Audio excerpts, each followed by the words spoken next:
Mike, where's the audio? Oh, don't tell me the audio's gone. Well, I see the mixer going, so it must be on. Anyway, if you can hear me, great. If not, well, I'm going to find out later, aren't I?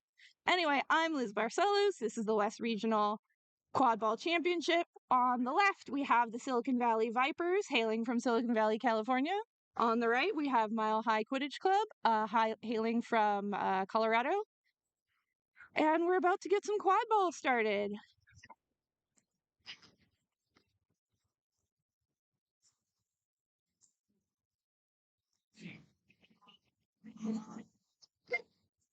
I'm walking in that direction.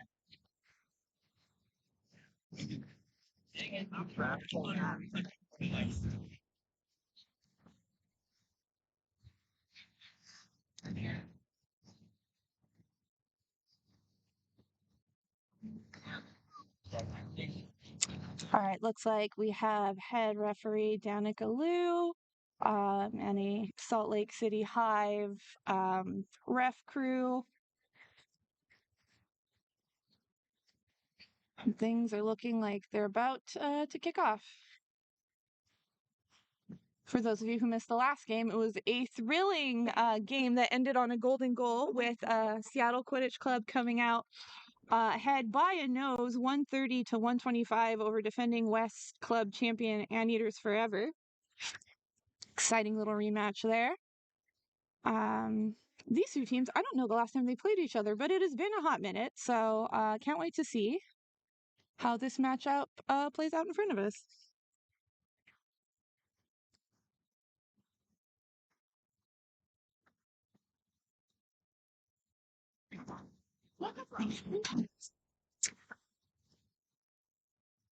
All right, and joining me, speaking of Anteaters Forever, is the delightful Joe Robles.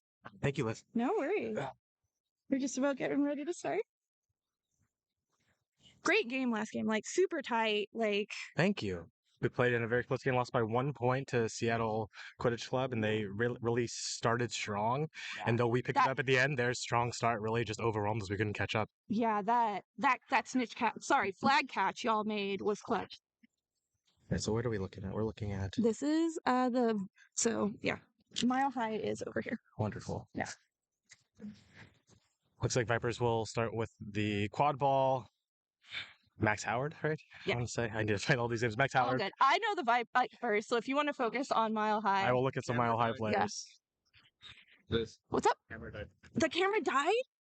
Okay, well then I'll stop. All right. Hold please.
All right, we're back.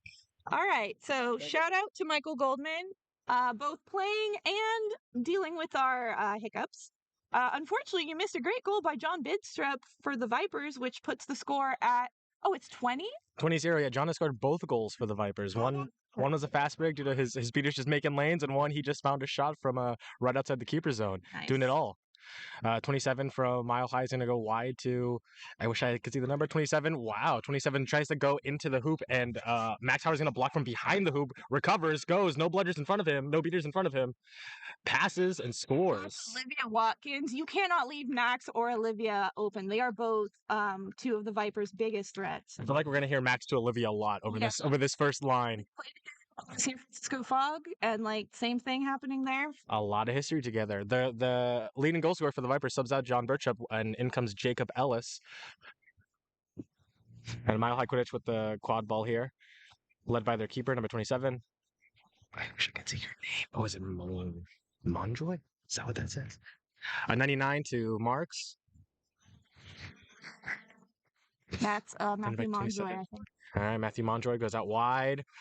Jacob Ellis steps to the Mile High player. Mile High player goes forward, shoots. Ball ends up on the ground. Max Howard looks to recover. Max Howard to recover the quad ball. The score remains 3-0, Silicon Valley Vipers.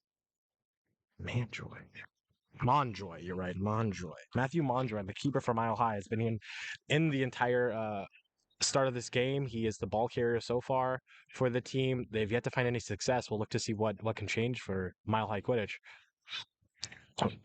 Howard drives right, passes behind. The ball ends up out of bounds, back to Mile High. Score stands 3-0. Joe, you've been to more tournaments this year than me. Have you seen Mile High at any other West tournaments this year or not? No, unfortunately, Anteaters Forever have only been to 2 tournaments this year prior to this one. That's still more than me. That is true. Vipers nor Mile High Quidditch have been to either. So this is my first time seeing them. I am more familiar with the Vipers players. Yeah. Being that they have been in the region for a long time, and Mile High, I think this is their second year, at least at a regionals. Yes. And so they were in the Colorado was part of the Midwest, but they moved them in with us. We have a keeper change here for Mile High, number 4, Timo. Oh, he's one of the RCs, right? Timo Heron. Yeah, Timo Heron. Timo Heron's gonna drive forward, looks, shoots, scores. Scoring. Is gonna dodge the beat and score over the Vipers keeper, Max Howard. 3-1, Vipers. Who stands to make a play here for Vipers? Again, Max Howard is in. Jacob Ellis is going to stand behind the hoops. Control stands with the Vipers, I believe. No, Control stands with... and Sam Fishgren got rid of the Vipers' only bludgeon. But Max is looking for a lane. Drives wide around, is wrapped up, ends up on the ground, kind of trips over the quadball player, and then gets beat while on the ground. There's a break from Mile High. No beaters in front of him for Vipers. Goes through one, shoots. No goal to Mile High. And something that hasn't been happening yet that was happening in your and Seattle's game is that the Vipers and Mile High, they'll get like one shot on goal and that's it. Versus you all were able to like 1, 2, 3, 4, and like those extra shots were how you were able to score. And these teams aren't quite able to do that just yet. Hopefully they'll find some momentum and get more than one shot per offensive drive. Who is this? Williams for the Vipers, played for Stanford Quidditch. Really great dynamic player, big fan. Brandon Williams with the ball. He's going to go wide, passes right into the Mile High keeper. Keeper has the ball for Mile High. This is Timo Heron with the goal scorer for Mile High. He's going to pass forward to number 29. Marcus Lewis is going to go by 1, go by 2, shoots, scores. Mile High beaters making some lanes. Marcus Lewis, the goal scorer for Mile High Quidditch. Score stands at 30-20 Vipers. There we go. Control stands with Mile High Quidditch. No, is that right? Let me look. No, I'm wrong. It stands with Venom. I'm like, I need to look. Let me scan. Yeah, I'm looking in. I've got my visor on. I should be able to see a little better than this. Control stands with the Vipers as well as the lead. Pass back to Jacob Ellis behind the hoops. Jacob Ellis is met by one player. Passes back to another Vipers player. Shifty, moving, looking, scanning. Throws over the hoops. It looks like Vipers will retain quad ball. No, the player is beat. Quad ball's on the ground. Vipers recovered possession by themselves. Pass. Brandon Williams, just high. Big tackle, though. Good play on both. And the sportsmanship picking each other up. You love to see it. Vipers still with the quad ball, but it is stripped from them. And Mile High will recover. Play stopped. It was a wonderful exchange there, just like you were talking about. Vipers finally get more than one shot to their offensive drive. The ball ends up on the ground, but the Vipers recover. Number 15, as you said, who played for Stanford, is Brandon Williams. Brandon Williams tries to make a lane, is met with a very forceful tackle by a Mile High Quidditch defender, gets the ball out of their hands to Jacob Ellis, who is then met by more contact behind the hoops. It looks like that last contact is going to be a foul on Mile High, and Jacob Ellis will recover the quad ball with no beaters in front of them, but quad ball players in front of them, bigger than he is. He looks, he scans. Oh, that's not Jacob Ellis. It's 22. He scans, he shoots, he fakes, and he shoots. 29, 54. Who is that? Who is it that scored 59? 59 on the Vipers. Two Good now. question. Do I give it to you? I keep thinking I'm giving it to you, but I'm not. Am I? No. Here, I'm going to give you that Yeah, one. give me the Viper Yeah, why page. am I not helping you? Here you go. They don't have a number assigned. Well, Okay, great cool. job, 59. Yeah. So you got Timo out here to 87. Joshua Dunning. Back to Timo. Goes wide. Drives forward. Shoots behind the hoops. Shoots again on the hoops. Yeah. Recovered by Timo. Beautiful finish. Ball ends up in every player's hand. There's a break, though, by Vipers. No one in front of them.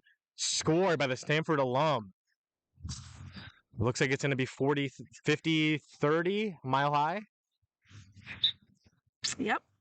I even got it on the scoreboard this time. What a duality of scores. Mile High passes and every person on their playing side touches the ball to get the goal. And then the beautiful passing by Mile High is met by one strong offensive drive by the Vipers, because Yeah, maybe Mile High Quidditch was very impressed with their passing because it was very nice. Play And the whistle, but also don't play to the goal whistle. Get right back on defense. it was very interesting. All right, Timo with the ball. Looks like, is that Tommy Brown? No, it's not. No. I look like Tommy Brown for a The second. hair, for sure. The hair, really. Let's use it. There's a fan of ours, Michael Goldman. Goes back to 15 on Vipers. Control to Mile High here. Vipers bringing it up slow. They've got Kelly Casey with the dodgeball for them, trying to make some things happen for Goldman. Katie Vargas beating for Mile High, as is Joel Johnson. Gil, didn't Joel Johnson play for like Boise back in the day? Yeah, and Nomads. Yeah. So has a lot of experience with very competitive quad ball. Oh wow. I love seeing old